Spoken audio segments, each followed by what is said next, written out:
할렐루야. 그동안 잘 계셨습니까? 저도 보다시피 잘 먹고 잘 지냈습니다. 제가 한국에 한 2개월 전에 왔었는데요. 제가 목에 디스크가 다 터져가지고 손을 못 움직이고 이렇게 할 수밖에 없어서 병원에 계속 다니고 치료받느라고 지금 이제 오늘 강북을 처음 올라왔습니다. 계속 일주일에 3번씩 침 맞고, 침 맞다면 거의 하루는 쓰러져 있을 정도로 몸이 많이 안 좋았고, 또 우리 아내도 올 초에 자국에 종양이 낭종이 생겨서 그 현지에서 수술을 했는데 좀 어려운 상황이 있어가지고 이제 다시 한국에 와서 검사받고 그런 일들이 있더라 보다가 목사님께 전화 드렸어요. 목사님 저 왔습니다 이렇게 했는데 보니까 코로나 시국에 교회가 다 문 닫았던 거예요. 뭐 어떻게 교회 가기도 어렵고 뭐 찾아가기도 그렇고 또 교회들이 다 어렵다는 얘기들이 있으니까 참 찾아와서 선교사가 또 왔습니다 하기도 좀 부담스럽더라고요. 그래서 이제 몸이 조금 좋아지고 제가 손을 올릴 수 있게 돼서 이제 곧 가게 돼서 아 이러면 안 되겠다. 목사님 만나갖고 가야지. 왜냐면 제 마음 가운데 피를 쓰게 있는 파션교회거든요. 또 파션교회 성도님들의 그 사랑이 너무 크기 때문에 이렇게 해서는 안 되겠다 이렇게 생각하고 오늘 아침에 목사님께 전화드려서 오는 중에 목사님 갑자기 저한테 또 말씀을 나눌 수 있는 기회를 주셔서 이렇게 할 수 있게 돼서 너무너무 감사합니다. 그리고 이해해 주시기 바랍니다. 목사님이 또 선교사가 와서 이렇게 넥타이를 매고 또 양복을 입고 해야 되는데 원래 선교사는 다 이렇게 삽니다. 이렇게 이해해 주시기 바랍니다. 네. 우리 인생에 있어서 역전이라는 단어를 생각하면 성경만큼이나 역전에 수많은 이야기가 있을까 하는 생각을 하게 됩니다. 여러분 역전의 수많은 주인공의 성경 이야기는 누구라고 생각합니까? 아브라함은 어떻습니까? 백세에 난 아들을 바치라고 하는 하나님의 명령 앞에 칼을 들고 그 산 앞에서 그 제단 앞에서 칼을로 이삭을 주려고 하는 순간 하나님께서 아브라함아 아브라함아 네가 준비된 양들이 있다라고 말씀하실 때 그 순간들 여러분 그거 짜릿하지 않겠는데요? 우리 남수단에서 어린이 사역을 하다 보면 아이들에게 이렇게 설명을 다 하고 설교를 하고 나서 그 영상을 딱 보는 순간 애들이 난리가 납니다. 칼로 사람을 죽이는 순간에 하나님의 음성이 들리고 준비된 양을 보는 순간 여러분 모세는 어떻습니까? 애굽에서 탈출하고 나서 홍해 앞에 섰을 때 이러지도 못하고 저러지도 못하는 그 순간에 지팡이를 들어 하나님이 여시는 그 홍해를 가르는 그 순간의 역사를 보는 정말 역전의 최고봉은 예수 그리스도이지 않겠습니까? 그가 죽었습니다. 그리고 3일 만에 그가 부활하셨습니다. 그가 죽었을 때 모든 것은 끝났다고 하는 그 순간 모든 것이 이제는 다 끝났다고 생각하고 다 도망가버린 제자들 앞에 하나님 3일 후에 부활하시는 그 놀라운 역사를 경험하게 되었습니다. 남산에 산다는 것 여러분 제가 이곳에서 참 자주 와서 여러분과 말씀을 나누면서 느낀 것은 수많은 사건 사고와 함께 정말로 여러 가지 아픔들과 여러 가지 고통 가운데 있을 때마다 하나님이 저희 삶 속에 역사하시는 그 주님을 경험하게 됩니다. 아마 제가 한 2년 반 정도 된 것 같은데 여기 왔다 간 것이 2년 반 동안에 저희 공동체는 엄청난 하나님의 은혜가 있었습니다. 지금은 옛날에는 한 많이저야 한 20명 정도 형제들 같이 또 같이 사는 형제 한 10명 밖에서 왔다 갔다 하는 형제들 한 10명 그래서 토탈 다 해서 20명 어떨 때 또 도망가는 애들 뭐 어떻게 다 합쳐서 뭐 17, 15명 정도 했는데 지금 50명 가까운 형제들이 함께 일을 하고 같이 사역하고 같이 저희랑 먹고 사는 아이들이 30명 가까이 됩니다. 닭들도 1200마리가 넘습니다. 그리고 양들도 200마리가 넘고요. 제가 엄청나게 이제 부자가 됐습니다. 부자가 됐다는 것은 엄청난 사건 사고가 있다는 것입니다. 며칠 전에도 저희 형제가 전화 왔어요. 왑삽으로 전화가 와서 우리 염소들이 너무너무 잘 먹어가지고 있는데 옆집 그 옥수수밭 다 털어가지고 다 잘 합수셔가지고 그 손해 비용을 거의 100불에 200불 가까이 물은 적이 생겼다고 그렇게 됐습니다. 제가 옛날에 여기 와서 기억하시는지 모르겠습니다. 설교 제목이 용서 선교의 시작이라는 제목으로 내가 말씀을 나눴습니다. 용서 선교의 시작을 그 설교를 안 했어야 돼요. 그 설교하는 순간부터 남수단 가서 얼마나 많은 용서의 뿌리들이 주님께서 만들어 주시는지 정말로 기가 막힌 일들이 저희들한테 있었어요. 정말 저 한 형제는 내가 평생 너랑 같이 함께 사역을 하겠다. 정말 그래서 너를 통해서 이 땅이 복의 근원 되는 역사가 만들고 싶고, 그래 내가 정말로 내가 준비된 프로세스대로 신학교를 보내고 케냐에 가서 공부를 마치고, 그걸 마치면 내가 한국까지 내가 공부할 기회를 줘서 정말로 제대로 된 준비된 주의 종으로, 준비된 리더로서 내가 너와 함께 인생을 한번 만들어 가자라고 했어요. 근데 문제는 그 형제가 보암직하고 아름다운 자매가 생겨버린 거예요. 그가 함께 저와 나눴던 그 꿈과 비전은 어디 가고, 당장 자기는 사랑에 빠진 그 자매와 함께 결혼해서 자기 삶을 살겠다라고 얘기하는 거지.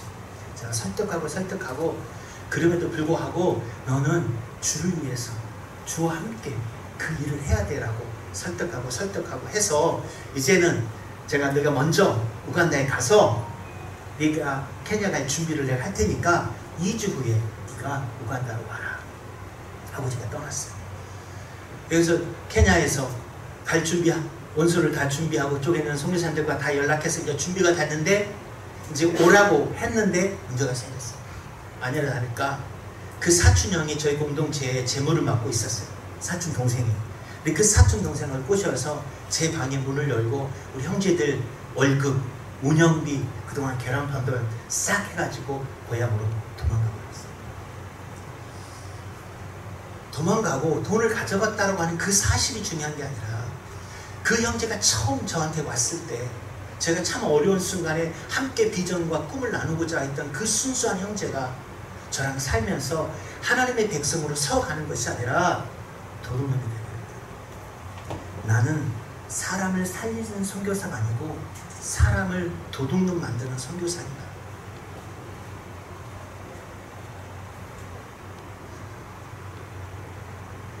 또 어떨 때는 한 형제에게 작년인가요?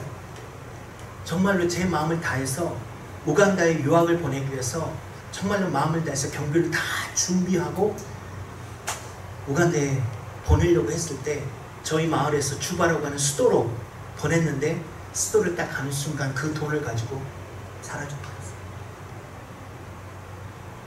그들과 함께 했던 나의 삶과 나의 노력과 나의 열매는 과연 무엇인가에 대한 깊은 좌절과 아픔을 경험하게 됐어요. 또 그 형제가 돈을 가지고 도망가니까 다른 형들도 이렇게 쉽게 들어가도 되는구나 하고 며칠 있다가 제 방을 톱으로 열어가지고 썰어서 열쇠를 뽀개고 끊어가지고 다시 방에 들어가서 컴퓨터를 가져가고요. 그 친구가 양을 돌보는 친구였어요. 양을 돌보는 친구 때문에 양하고 염소가 익숙하지 않겠습니까? 저희 펜스 문을 구멍을 뚫어가지고 밤에 염소 4마리를 가지고 도망가 버렸어요. 대체 우리 공동체는 뭔가? 우리 공동체와 함께 있던 그 형제들의 삶, 같이 예배드리고 같이 은혜를 나눴던 그 삶, 내가 여기 한국에 올 때마다 하나님의 백성들을 만들었던 그 간증은 과연 무엇인가를 고민해보고 심각한 좌절 속에, 아픔 속에 제 삶 살고 있었어요. 보통 여러분들 생각, 뭐 그 정도 갖고 그러시냐고 생각할 수 있겠지만, 제 원래 자체가 좀 소심합니다. 좀이 아니라 완전 소심합니다. 진짜 마음이 어렵더라고요. 제가 말씀드린 것처럼 나는 이 땅에 선교사로 왔고 사람을 살리고 그들에게 삶을 변화시키는 사람이 되는데, 변화는 됐는데 그들에게 도둑놈을 만드는 사람인가에 대한 그 마음이, 그 조롱이 제 마음을 감당할 수 없더라고요. 너무너무 힘들어요. 근데 그 순간에 그런 좌절과 그 힘듦의 그 순간 가운데 있을 때 제가 생각했던 말씀이 오늘 에스겔 37장에 있는 말씀입니다. 30장 1절에 보면 하나님께서 에스겔을 그 마른 뼈가 있는 그 골짜기로 인도하십니다. 그러고 나서 하나님께서 에스겔에게 이렇게 질문합니다. 이 뼈가 살겠느냐? 이 뼈가 살겠느냐?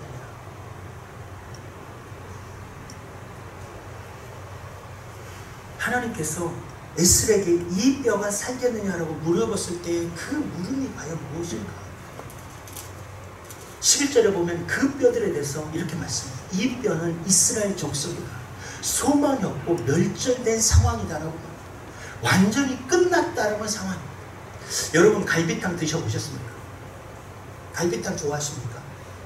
예, 갈비탕 저도 좋아합니다. 여러분이 다 갈비탕을 다 이렇게 뜯어가지고 다 빼먹고 나서 이렇게 딱 한쪽에다가 놔두지 않습니까? 그 갈비들이 쌓여진 그 갈비를 향해서 이 뼈가 살겠느냐라고 물어보면 그 뼈들이 뭐라고 했겠습니까? 어떤 느낌이 들겠습니까? 근데 그 순간에 이 뼈가 살겠느냐라고 하는 하나님이 에스겔에게 하는 그 질문이 아니라 오히려 제가 그 좌절과 그 슬픔과 그 고통에 있는 제 마음을 하나님께 드리면서 하나님 정말로 제가 하나님 앞에 질문하고 싶더라고요. 하나님 정말로 우리 공동체 형제들이 살겠습니까? 하나님 전쟁으로 정말로 기근과 고통과 아픔 속에 있는 작년에는 이상기후를 통해서 비가 와가지고요. 저희가 6월 달에 우간다에서 사료를 보냈는데 5개월 걸렸어요. 5개월. 차가 갈 수 없는 이 땅에서 무슨 양계장을 하면 뭘 하겠습니까? 하나님 정말로 이 나라가 이 백성들이 나와 함께하는 정말로 이 야생마와 같은 이 형제들이 살겠습니까? 하나님 정말로 너무하십니다. 이 형제들이 살겠습니까?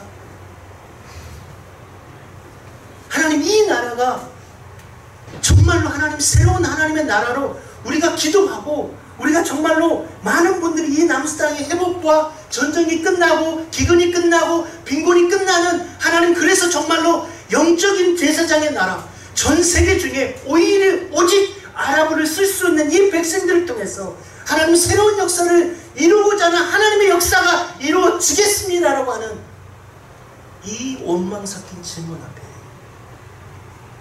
하나님 앞에 제가 어느 순간에 하나님을 향해서 질문하고 있더라고요.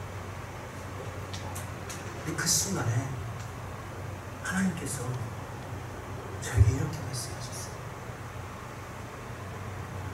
제 모습을 바라보면서 6년, 7년, 8년의 삶을 통해서 늘 사건에 지치고 잘져진 제 모습 속에서 하나님 제 마음을 향해서 너도 그 뼈야.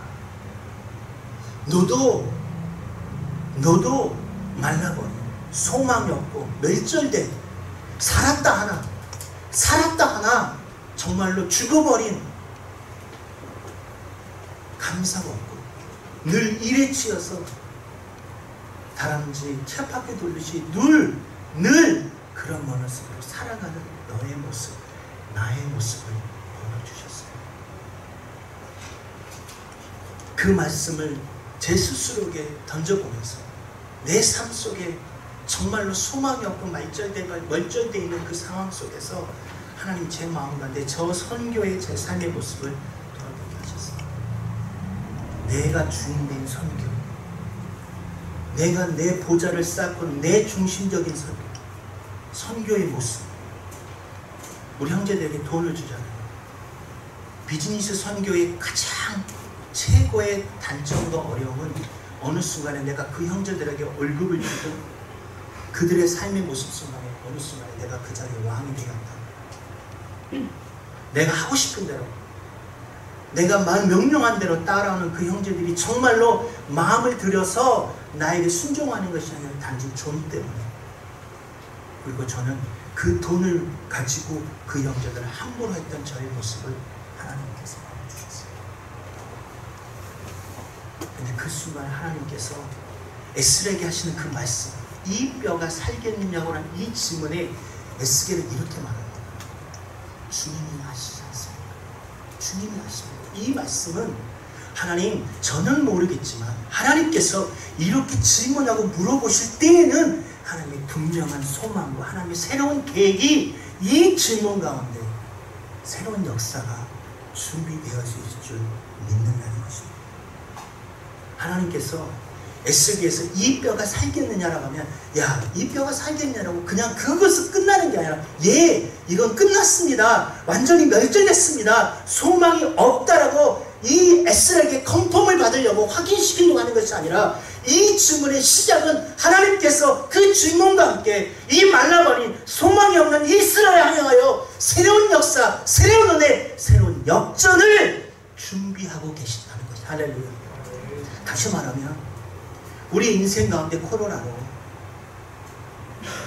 정말로 소망이 없는 것 같고, 정말로 우리의 삶이 멸절되어 가는 것 같고, 살았다 하나 죽은 자 같은 삶의 모습 가운데 있는 우리를 향하여 이 뼈가, 내 뼈가, 우리 가족이, 우리 교회가 살겠느냐라고 하는 그 질문 앞에 하나님은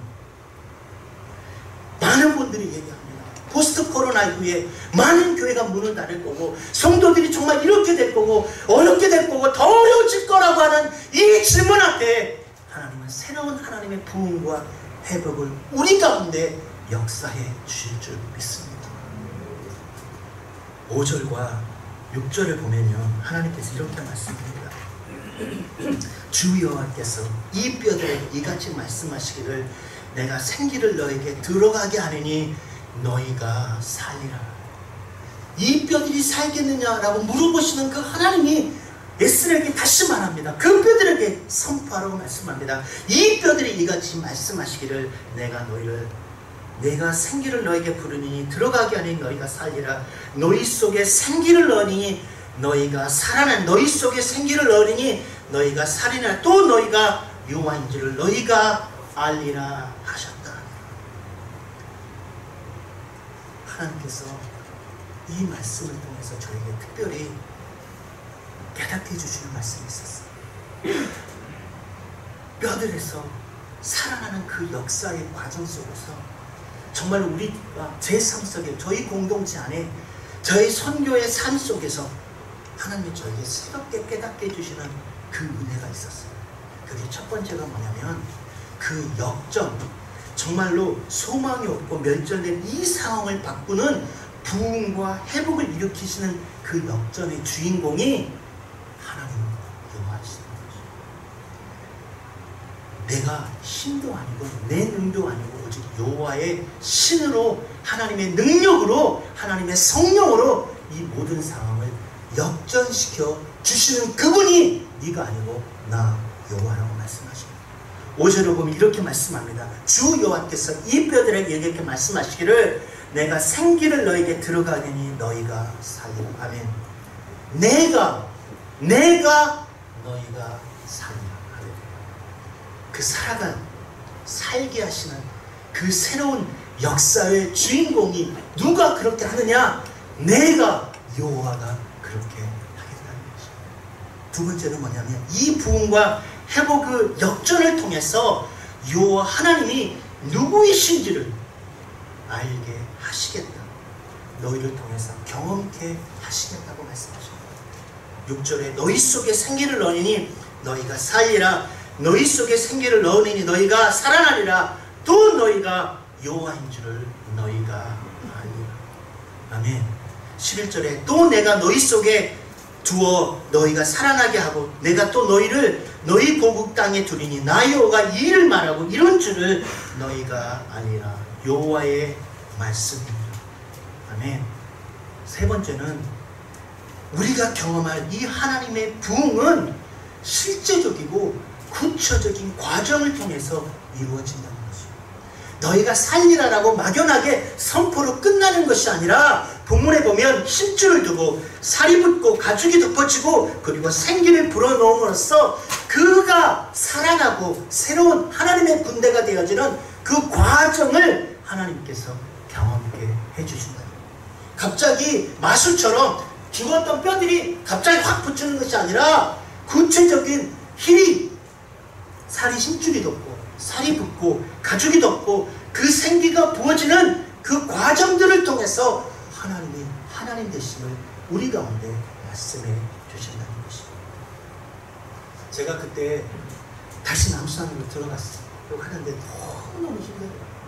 저는 그때 혼자 있었고 저희 아내는 우리 아들 때문에 한국에 있었고 아들을 치료하기 위해서 저희는 아내는 한국에 있고 저는 혼자 거의 9개월을 남수단에서 사는데 혼자 밥해 먹고 혼자 그 사역하고 또 우간다에 가서 물건하고 오고 정말로 정신없이 정말로 제 삶을 살 수밖에 없었어요. 근데 그 소식을 듣고 나니까 다시 들어가야 되잖아요. 와 정말 들어가기 싫더라고요. 저희 교회 목사님께 전해서 저 말라리아 또 걸려가지고 또 다시 심하게 아파가지고 한국 들어가야 되겠다. 그냥 우리 아들이 있는 대로 우리 아내 있는 대로 한국 돌아올까. 그날 새벽에 항공송기 비행기 타고 마르디를 저희 남수단 들어가는데 정말 안 가고 싶어요. 또 그 친구들 보는 게 너무너무 싫어요. 마리트 공항에 도착하는데 제 다리가 천근만근처럼 무겁더라고요.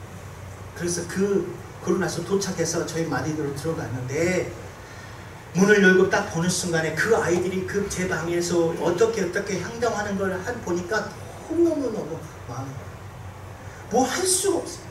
일어날 수 없어요. 하나님 말씀이 제 마음 가운데 약속해 주셨다 할지라도 실질적으로 제가 보여주는 현실은 너무너무 괴로워요. 너무너무 괴로워요. 그 형제들, 도둑질한 형제들 따는 것 뿐만 아니라 공동체의 분위기가 완전히 다 다운되어 버렸어요. 지네들 쏙닥 쏙 이 선교사의 어떤 영역이라든지 삶이라든지 그냥 소근소근 거리는 게 그냥 보여요. 소망이 없다, 멸절됐다라고 하는 그 분위기가 어떻게 이것을 일으킬 수 있을까라고 하는 그 마음이 저를 너무너무 무겁게 했어요. 근데 그때 제가 할 수 있는 것이 기도밖에 없어요. 제가 남수단에 들어가는 순간부터 제 아내가 여기 있고 아들이 여기 있는 순간부터 매일 저녁마다 9시부터 10시, 11시 반까지, 10시 반까지 작정해서 기도하고 있었어요. 매일 월요일마다 금식하고 있어요. 금식하고 기도하는 그 상황 속에서 하나님께서 저에게 깨닫게 해주시는 때가 있었어요. 어느 순간에 하도 사건 사고가 많이 일어나니까 결국은 뭐가 잊어버리고 부숴먹고 이러다 보니까 화가 나잖아요. 예를 들어서 제가 한국에서 조선낫 아시죠? 풀 베는 낫. 그게 남수단이 굉장히 좋거든요. 왜냐하면 풀들이 너무 두꺼워가지고 우리 형제들이 닭들한테 풀을 먹이려면 그런 풀들이, 그런 낫이 중국산 싼 낫은 한 몇 번 하면 다 부러져 봐요. 근데 조선낫은 두껍잖아요. 그래서 근데 이 조선낫이 우리 형제들한테도 굉장히 좋아요. 그 풀을 벼가지고 잘 말려가지고 이 벽단을 만들어서 다 초가집이니까 그걸 파는 거예요. 근데 보통 자기들이 풀로 이렇게 베면 쉽지가 않아요. 그냥 부러져 버리고. 근데 이 조선낫을 한 10개 사오잖아요.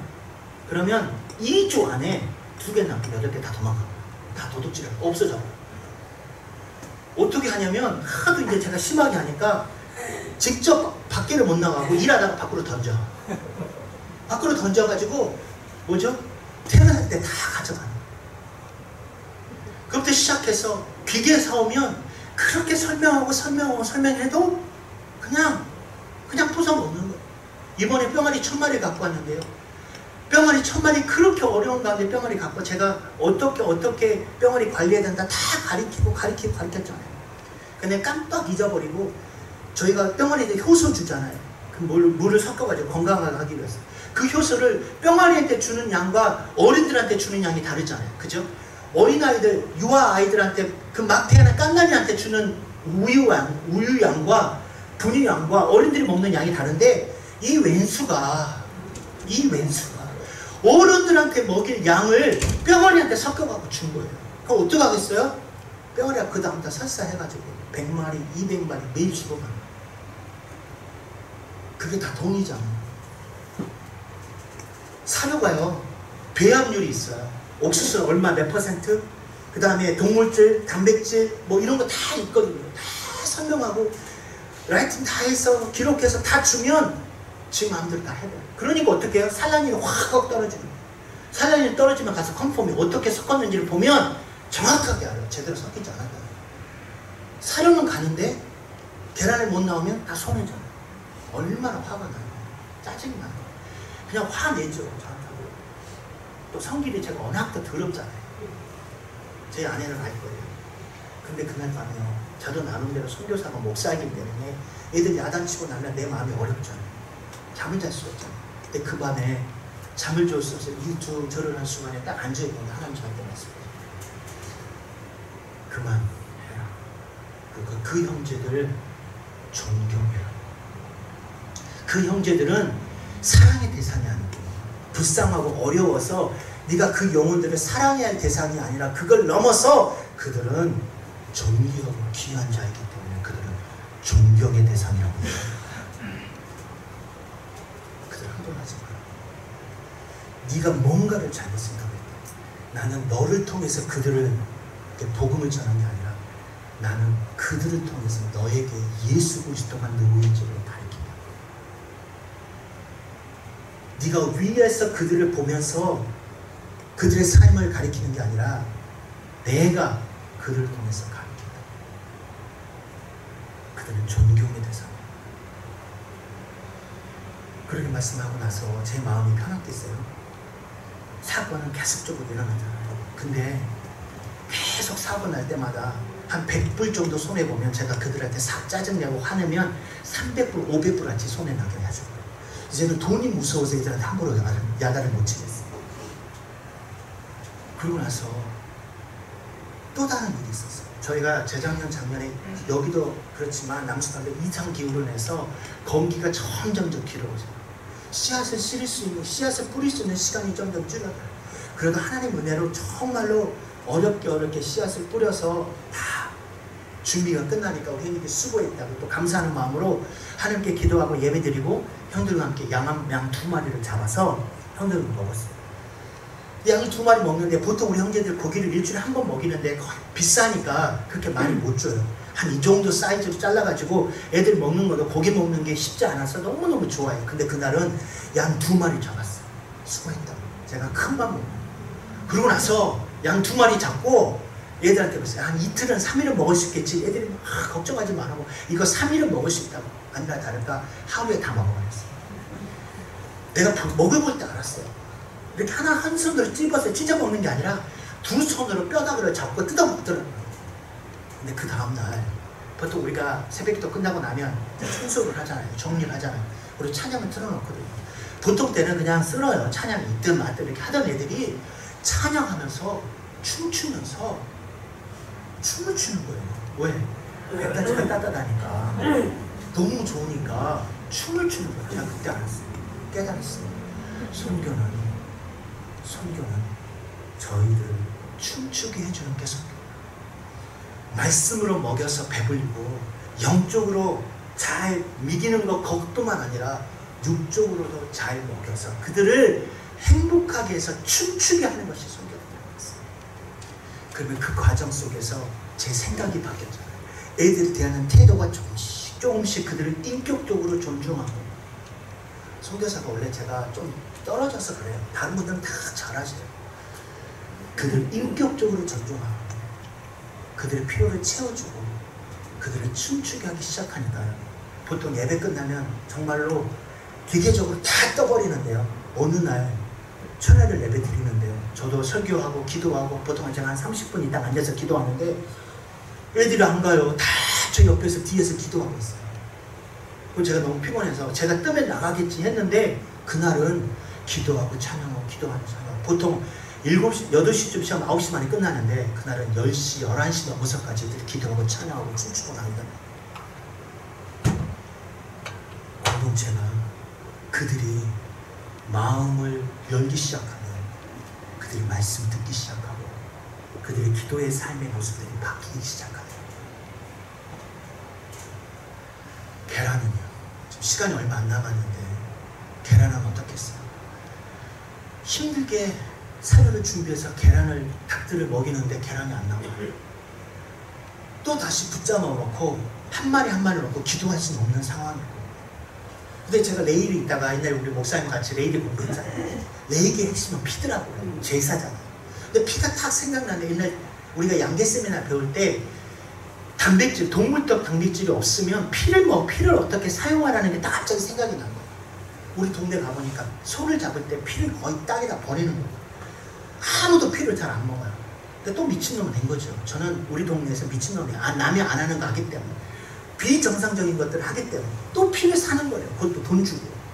그 피를 사다가 끓여가지고 선지를 만들어서 말려가지고 그 닭들에게 먹였어요. 어떻게 됐겠어요? 할렐루야. 계란이 나오기 시작했어요. 보통 100마리면 제일 처음에 그렇게 하기 전에는 40%, 40개, 50개도 안 나오는 닭들이 60, 70개, 80개씩 나오기 시작해요. 그러면서 어떻게 해요? 너무 좋으니까 우리 아내랑 저희랑 막 계란 애들 먹이고 막 저 먹고 너무너무 행복해요. 이제 계란이 잘 나오니까 문제가 뭐예요? 판매가 안 되는 거예요. 이제 계란이 한 판, 두 판, 세 판씩 쌓일 때는 너무너무 감사하다고 했는데 이제는 40판, 50판, 60판, 100판씩 남는 거예요. 그걸 매일 팔아야 되잖아요. 테이블에 계속 쌓이는 거예요. 어떻게 해요? 계란 팔아야 되는데. 하나님께 그렇게 기도했어요. 하나님, 우리 형제들이 이 계란을 우리가 기도해서 계란 팔렸다는 그 놀라운 간증을 우리 형제들 입을 통해서 회개해 주십시오. 그렇게 기도하고 나서 우리 아들한테 선포했어요. 하나님이 이 계란 팔아주실 거다.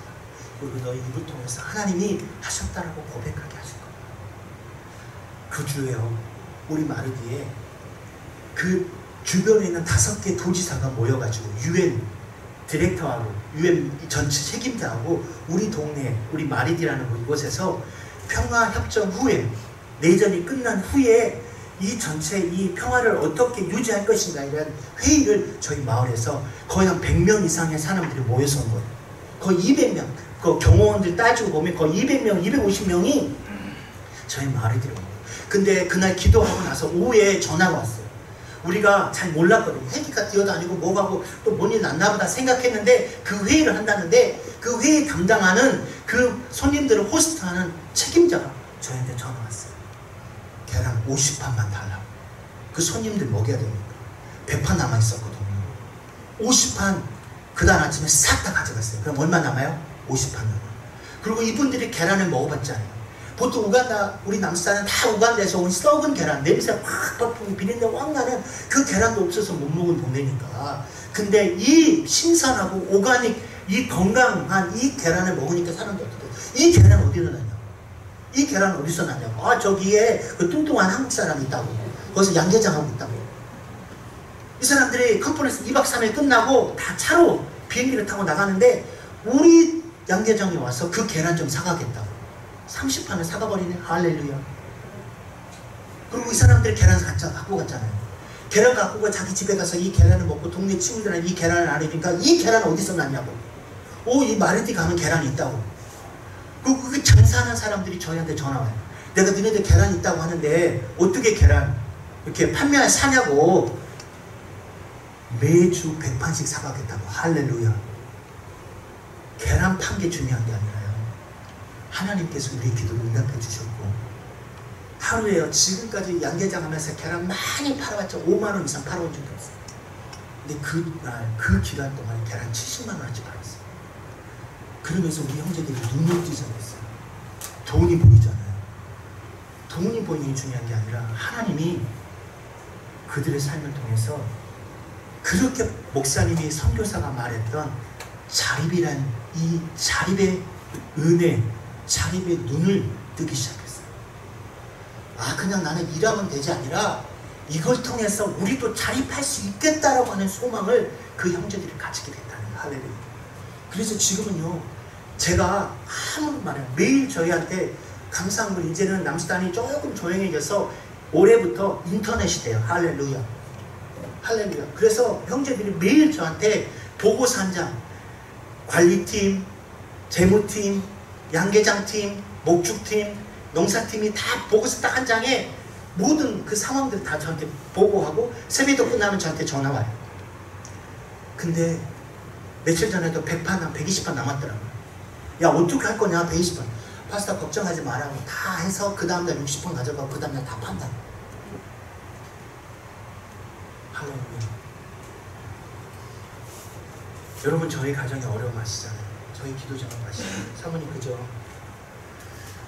우리 아들이요, 여기 거의 9개월 동안 한국에 엄마랑 같이 머무르면서 치료하면서 있었어요. 근데 너무 혼자 여기 있기가 너무 힘드니까 어쩔 수 없이 저도 힘들고 저희 아들을 남수단으로 데려왔어요.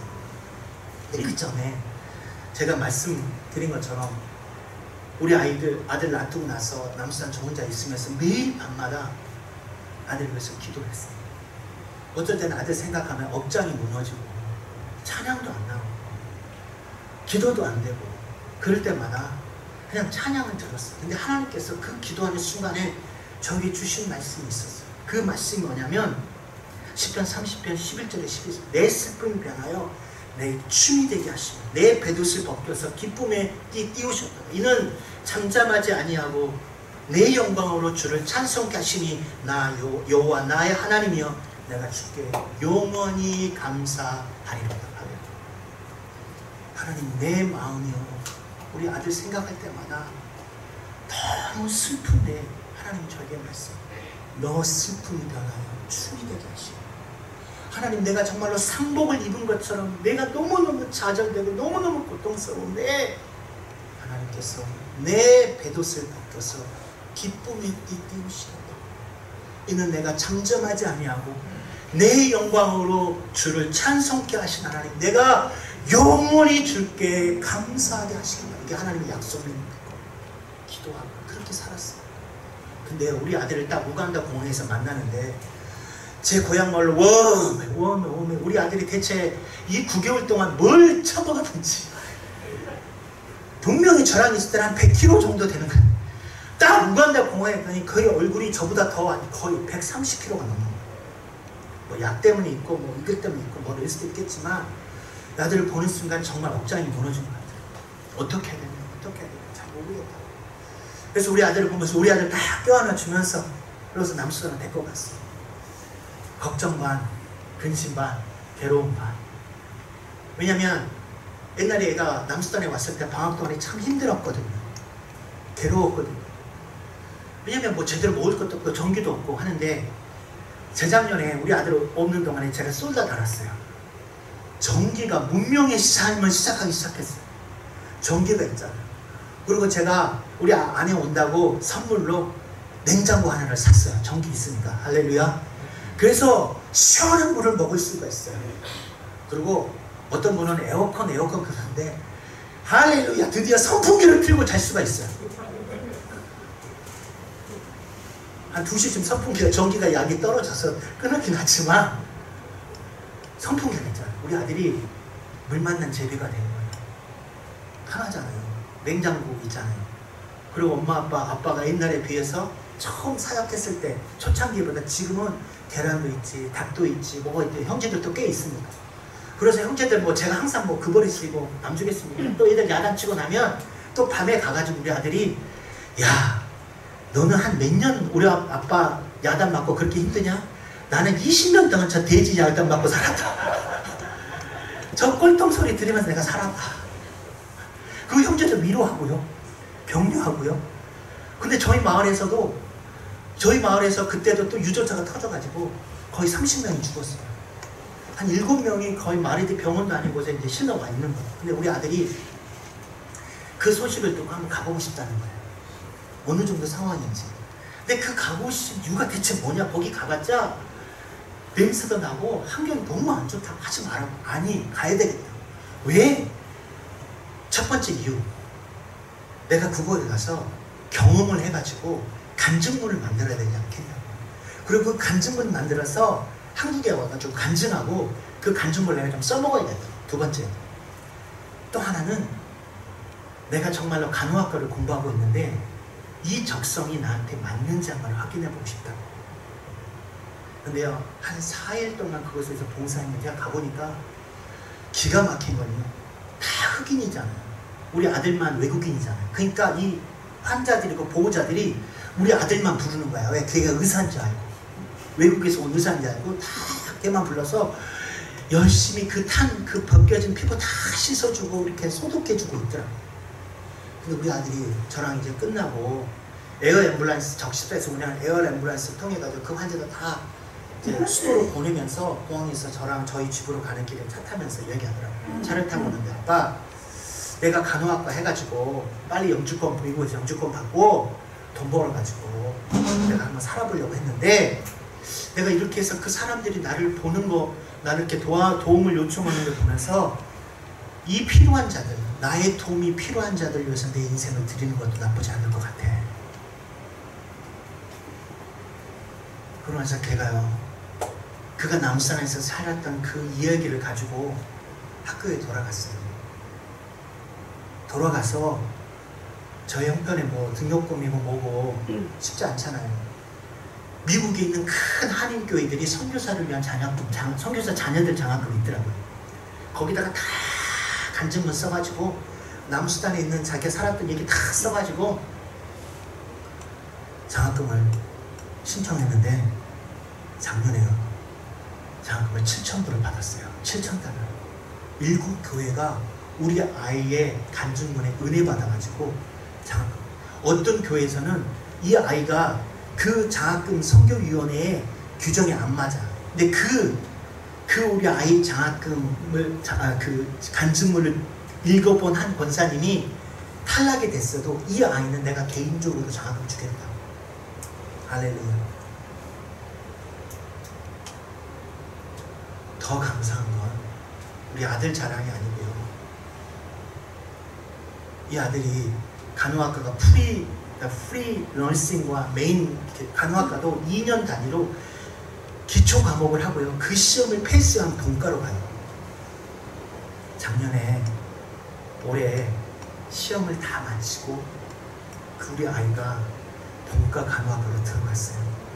그 약을 여러분 그 아이들 먹는 저 마음 아픈 약을 먹으면 거의 졸잖아요. 정말 거의 최고의 가장 많이 먹어요.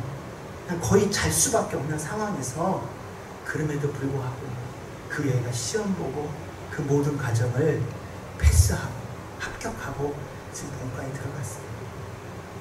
하나님 나의 약속한 것처럼 내 슬픔이 변하여 춤이 되게 하시고 내 뱃옷을 벗겨서 기쁨에 띄우시고 이는 내가 잠잠하지 않고 내 영광으로 주를 찬송케 하신 하나님, 내가 영원히 주의 이름을 주께 감사하리라.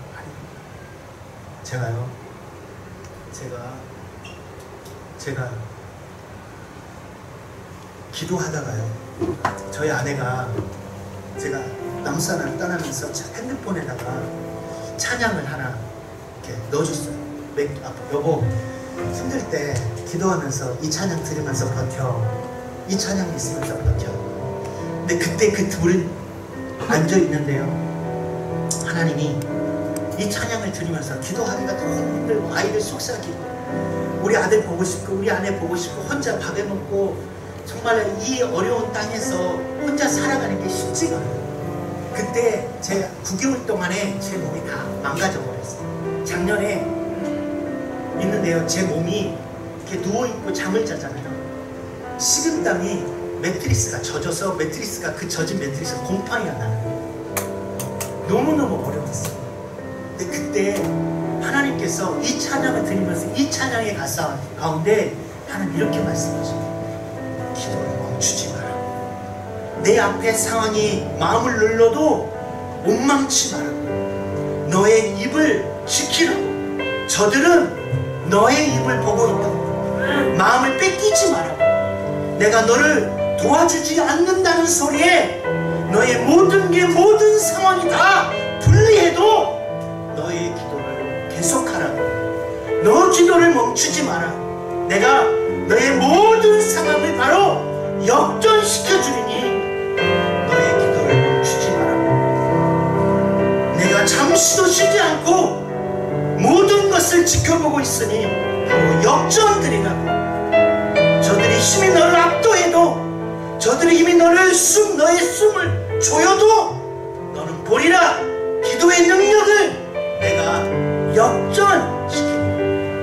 여러분, 모든 상황이 힘들고 어렵고 정말로 끝났고 소망이 없고 멸절된 이 코로나 시대에 하나님 우리에게 말씀합니다. 너의 기도를 멈추지 말라고. 너의 기도를 멈추지 말라고. 너의 입을 저들이 지켜보고 있다고. 그 상황 속에, 그 힘든 상황 속에서 우리 입은 끝났다고 하는 너의 입을 조심하라고 하나님 우리에게 약속하십니다. 내가 그 모든 상황을 잠시도 쉬지 않고 내가 너를 지켜보고 있으니 너는 너의 기도를 멈추지 마라. 할렐루야. 오늘 이 시간 이 부족한 자의 삶의 나눔을 통해서 코로나로 지치고 모든 상이 어렵고 끝났다고 소망이 없다라고 하는 그 순간에 하나님 우리에게 말씀합니다. 이 모든 상황을 역전시켜 줄 것이다. 나 여호와가 말하노라. 내가 생기를 불어 성령을 부어 은혜를 부어 이 모든 상황을 살아나게 하리니 내가 역전시켜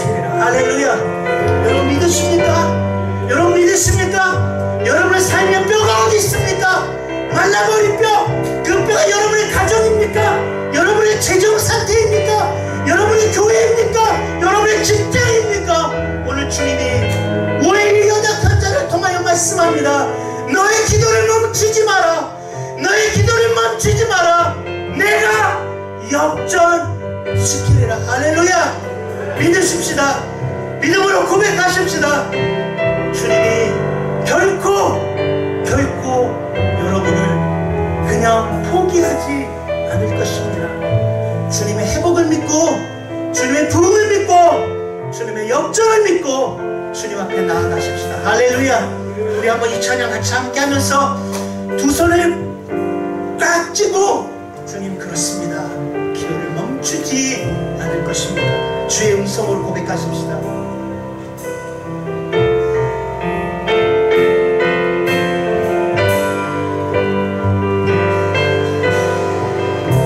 기도를 멈추지 마라. 기도를 멈추지 마라. 눈앞의 상황이 마음을 끌어도 원망치 마라. 원망치 마라. 너의 입을 지켜라. 저들은 우리 입을 지켜보고 있습니다. 다시 한번 기도를 멈추지 마라. 기도를 멈추지 마라. 눈앞에 상황이 마음을 불러도 그 상황 앞에 원망치 마라. 원망치 마라. 너의 힘을 지켜라. 된다. 너의 일을 보고 있다. 마음을 뺏기지 마라. 마음을 뺏기지 마라. 내가 널 도우지. 하나님 결코 그렇게 말씀하지 않습니다. 너의 모든 게 불리해도, 너의 모든 게 불리해도 기도를 계속해라. 우리 가슴 두 손 높이 쥐고 너 기도를 멈추지 마라. 멈추지 마. 주님 말씀합니다. 내가 너의 그 모든 상황을 바로 역전시키. 너 기도를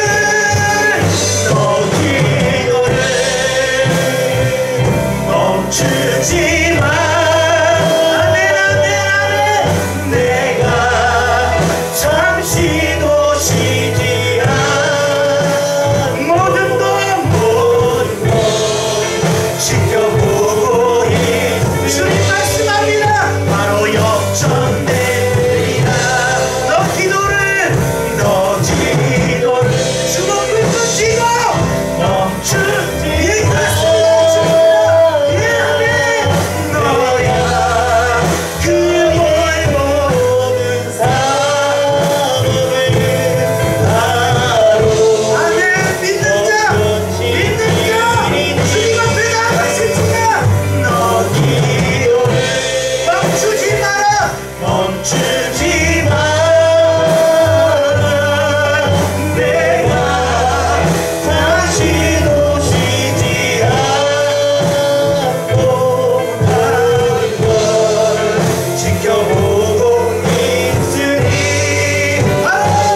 그 주님을 바라보며 역전의 주인공 빛은 주님과 함께 다시 일어나 하나님 앞으로 나아가며 내가 나를 통하여 나의 슬픔이 변하여 춤이 되게 하신 하나님, 내 걸음을 벗겨서 기쁨의 띠를 띄우신 하나님, 영원히 여호와 앞에 감사하며 찬양하는 이 놀라운 간증의 역사를 이루게 하여 주시옵소서. 주여 도와주시옵소서.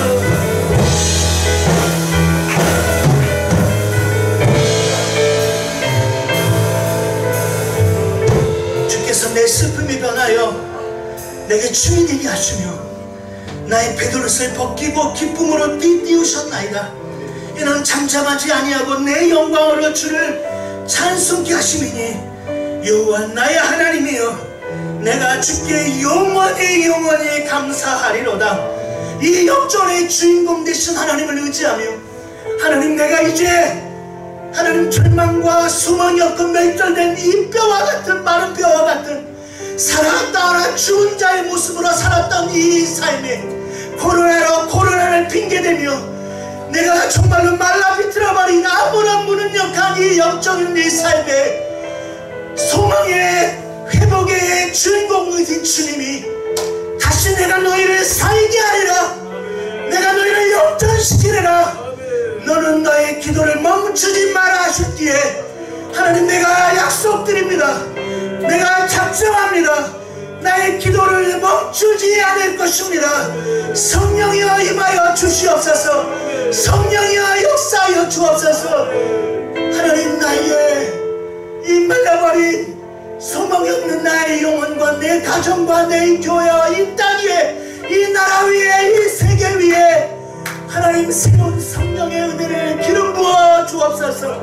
심줄이 덮고 가죽이 붙어지며 아버지 생기가 새롭게 역사하시는 그 역전의 주인공 되신 주님, 약속하신 말씀대로 살아 역사하시는 생기, 그 생기로 살게 하여 주옵소서. 주님 감사하며 예수님의 이름으로 기도했습니다. 아멘.